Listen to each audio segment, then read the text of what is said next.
talking to me. And now, my hope is for the international community to not forget about Afghanistan and to not forget about the Afghan nation, because it's not their fault.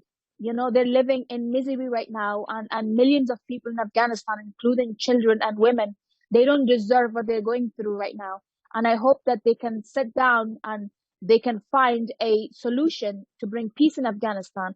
And one more thing that I'm going to add in here is I hope that they can put some pressure on Pakistan, because I personally believe that we are dealing with all these major issues in Afghanistan because of Pakistan. I mean, Taliban, by now, all of us, we know that Taliban are being funded by Pakistan. They're being, instructed by Pakistan. Their bases are in Pakistan. This is where they get trained.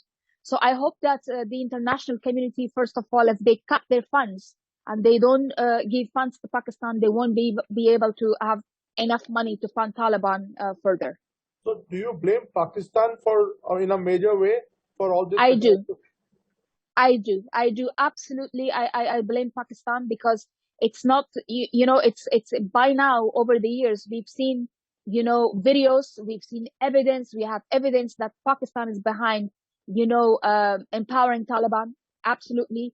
Every time our government, would catch a Talib, they would see the identification and it would be a Pakistani person, so it's very obvious that it's them. And I do blame them, and I hope that they back off and they don't interfere in the politics in Afghanistan anymore. What do you expect from India?